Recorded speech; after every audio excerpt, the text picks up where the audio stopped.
आज मैं chicken tikka leg pieces की रेसिपी आपके साथ शेयर कर रही हूँ। जो चिकन टिक्का आप रेस्टोरेंट में जाकर खाते हैं, सेम टेस्ट अब आपको घर में मिलेगा। वीडियो को लाइक और शेयर लाजमी कीजिएगा।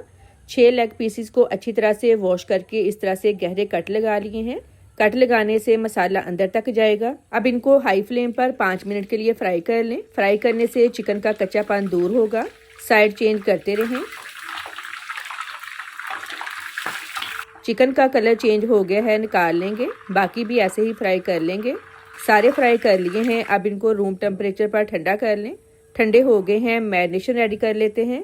दही 1 कप अच्छी तरह से फेंट लिया था। 2 टेबलस्पून लीमू का रस, 2 टेबलस्पून टिक्का मसाला किसी भी ब्रांड का ले लें, 1 टीस्पून गरम मसाला पाउडर, 2 इंच अदरक का टुकड़ा, 10 लहसुन के जवे, 5 सब्ज मिर्चें थोड़ा पानी डालकर पेस्ट बना लिया था, ये ऐड करेंगे। हाफ टी स्पून नमक, 1 चुटकी ऑरेंज फूड कलर। अच्छी तरह से मिक्स कर लें।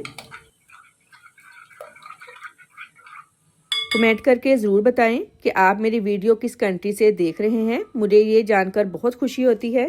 चिकन के पीस डालकर अच्छी तरह से मिक्स कर लें। अब इनको कवर करके 1 घंटे के लिए ऐसे ही छोड़ दें। चिकन को रखे हुए 1 घंटा हो गया है। अब इनको कुक कर लेंगे। कढ़ाई में डालकर कवर कर दें लो फ्लेम पर। ये दही के पानी में पक जाएंगे और पानी डालने की ज़रूरत नहीं है। दरमियान में चेक करते रहें।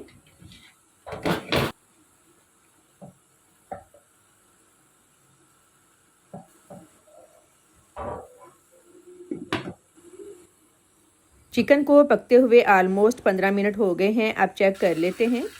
चिकन गल गया है। अब बारबेक्यू टच देने के लिए 1 मिनट के लिए स्मोक देंगे। फॉइल पेपर पर जलता हुआ कोयला रखें। ऊपर हल्का सा ऑयल डालकर कवर कर दें। 1 मिनट बाद ढक्कन हटा लें और चिकन पीसेस को दोनों साइड से बारबेक्यू कलर दे लें। बहुत ही टेस्टी चिकन टिक्का रेडी है। वीडियो को लाइक और शेयर करें। अल्लाह हाफिज़।